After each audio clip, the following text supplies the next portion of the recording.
Selamat menonton kembali di channel Borneo Trader. Pada video kali ini saya akan menganalisa lagi bagaimana perkembangan pergerakan indeks untuk seminggu ke depan, dan juga ada 5 saham yang akan saya analisa hari ini dari sektor properti dan konstruksi.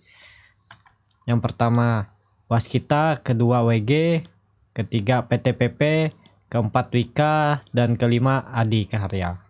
Langsung saja kita ke indeks. Indeks pada hari Jumat kemarin ditutup turun 0,4% ke level harga 5.346. Langsung saja kita ke teknikalnya. Cara teknikal, ISG masih akan mencoba menguji dynamic resistance EMA 200 di 5.380 sampai 5.400. Kalau itu mampu di breakout, ya arah selanjutnya menutup gap di 5.500. Tapi Bapak Ibu dan teman-teman harus hati-hati ya.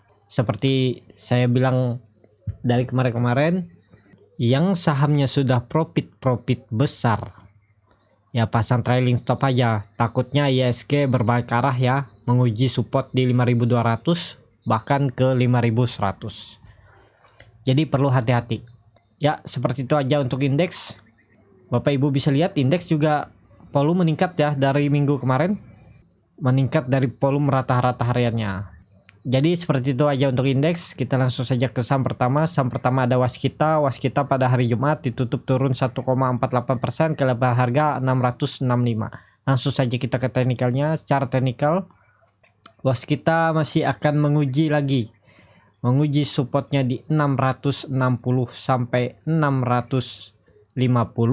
Kalau itu di breakdown, arah selanjutnya ke 600 bahkan ke 550.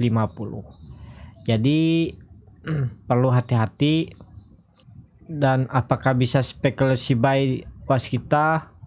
Bisa aja Bapak Ibu spekulasi buy, cut lossnya di 630 dengan potensi cut loss di 5%, dan take profitnya beli di harga penutupan. Take profitnya di dekat EMA 60 nih aja di 700, sekitar 5,61%.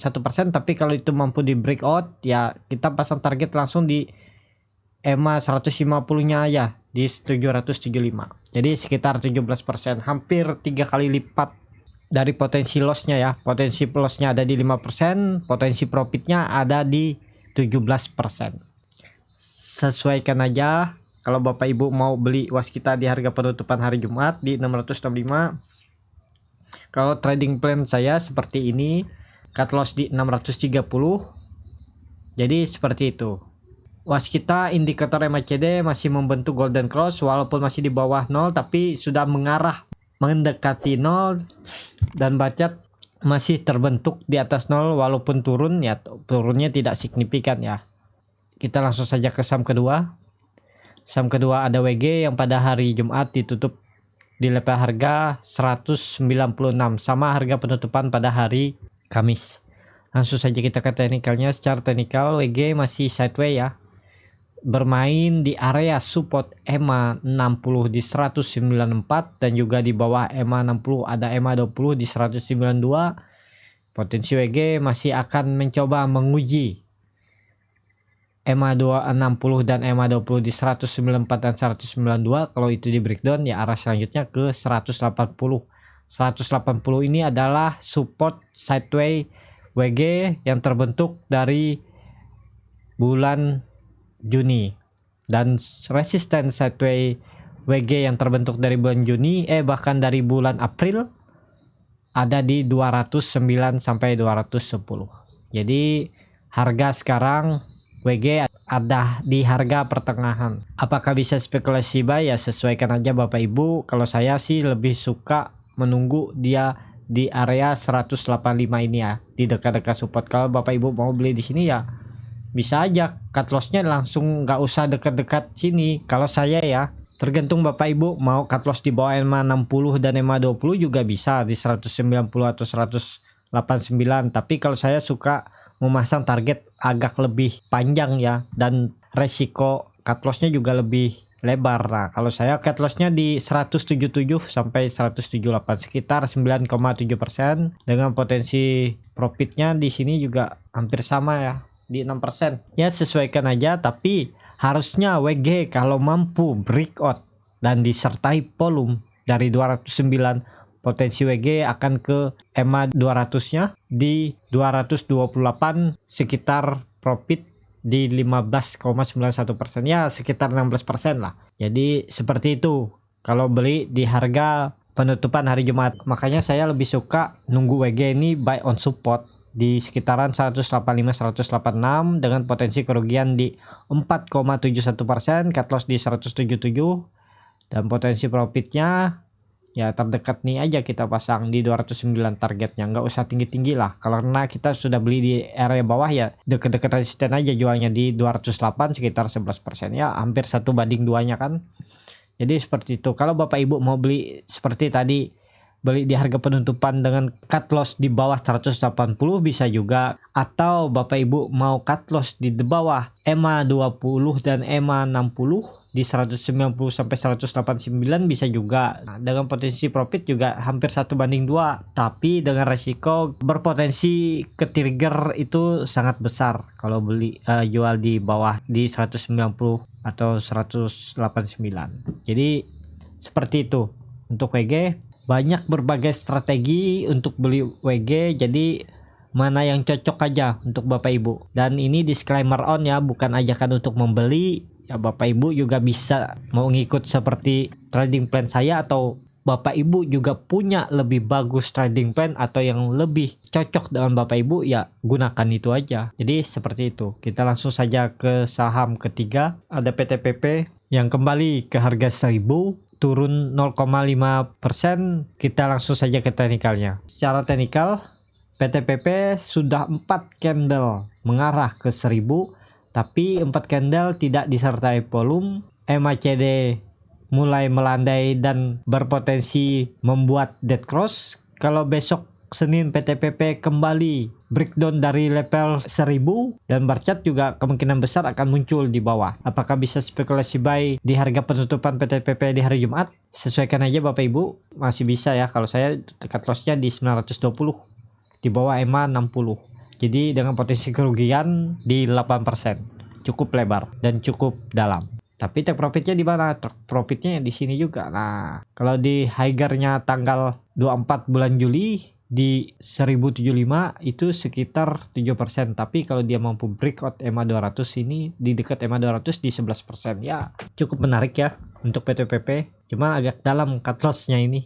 Ya untuk swing trade sih nggak masalah, karena saya lihat ini saham konstruksi ya, PTPP, WG, Waskita, Wika ini mulai melandai ya, udah berminggu-minggu melandai. Apakah ini yang proses akumulasi, tinggal menunggu momentum, ada news atau sentimen positif dan bandar akan mengerek harga saham konstruksi ke atas lagi. Jadi seperti itu. Kita langsung saja ke saham keempat. Saham keempat ada WK yang pada hari Jumat ditutup naik 1,97% ke level harga 1295. Langsung saja kita ke teknikalnya. Cara teknikal, Wika setelah 3 candle mengarah ke bawah dan kemudian di candle hari Jumat dia kembali rebound. Apakah berpotensi bagus untuk Wika? Karena Wika sudah menutup penuh candle pada hari Kamis dan MACD mengarah ke atas walaupun barcat masih kecil. Ya kita lihat Senin. Kalau Senin dia mampu breakout dari 1330, EMA 150-nya ya berpotensi bagus untuk Wika. Apalagi kalau disertai volume akan mengarah ke 1480 bahkan ke 1500. Di situ ada EMA 200 dan resisten yang ditarik garis. Tapi bisa aja ini hanya rebound sesaat, tapi hari Senin malah Wika kembali lagi koreksi dan mengarah ke 1230 di EMA 60-nya, bahkan ke 1200 EMA 20 dan ke support sideway-nya di 1160. Kalau saya, apakah ini bisa spekulasi buy? Seperti biasa, tarik aja garis ke dekat supportnya di 1155 sampai 1550 di 9,2% dengan potensi profit. Ya resistennya di 16% ya. Ya di 1450 aja jualan. Di 15,96 6%, hampir 1,5% dari potensi kerugiannya. Ya cukup bagus untuk WK ya. Sesuaikan aja Bapak Ibu, mau menunggu lebih di bawah lagi juga bisa, atau nunggu WK breakout dari 1500 ini berpotensi bagus juga ya untuk WK. Kalau yang mau menunggu beli lebih sabar di atas dengan resiko lebih kecil ya bisa aja beli di atas. Kalau dia mampu breakout 1500 nih, arah selanjutnya menutup gap ya. Kita pasang target menutup gap di 1800. Nah, di sini. Jadi bisa dikatakan 1500 ini ada resisten kunci. Kalau WK benar-benar mau mengarah atau melanjutkan kenaikan bullish reversal. Jadi 1500 adalah resisten kunci WK. Kita langsung saja ke saham terakhir. Saham terakhir ada ADI yang pada hari Jumat ditutup di level harga 610 sama harga penutupan pada hari Kamis. Langsung saja kita ke teknikalnya. Secara teknikal, ADI kemungkinan besar ini adalah proses akumulasi karena sudah hampir 3 minggu lebih ADI bermain di area support, tidak turun atau membreakdown area support. Ya potensi ADI akan mengarah ke atas, tinggal nunggu momentum ya. Apakah bisa spekulasi buy? Cut lossnya ya di bawah sini aja nih, hampir 10% ya cut lossnya di 550 dengan potensi profit. Di EMA 150 nya di 670, sekitar 10%. Kalau itu mampu di breakout ya seperti WK. ADI juga mempunyai resisten kunci di 700 sampai 705. Kalau itu mampu di breakout ya arah selanjutnya saya pasang target di 900 sampai 930 untuk ADI. Walaupun kita tahu ada resisten terdekat ADI di 800 di EMA 200 nya. Jadi seperti itu ya, cukup menarik juga untuk ADI. Bisa spekulasi buy, sesuaikan aja Bapak Ibu dengan profil resiko dan trading plan-nya. Apakah siap dengan cut loss di harga berapa tadi, di 550, atau Bapak Ibu mau cut loss lebih atas lagi di 570 ya bisa aja sesuaikan. Ya seperti itu aja untuk video kali ini. Terima kasih untuk Bapak Ibu dan teman-teman yang sudah menonton video ini sampai habis. Apabila channel Borneo Trader ini bermanfaat dan bisa menjadi bahan pertimbangan Bapak Ibu dalam membeli, menyimpan, dan menjual sahamnya, bisa klik tombol berlangganan dan nyalakan lonceng notifikasi. Kalaupun ada koreksi, kritik, dan saran silahkan tinggal di kolom komentar, dan sampai ketemu di video selanjutnya. Terima kasih.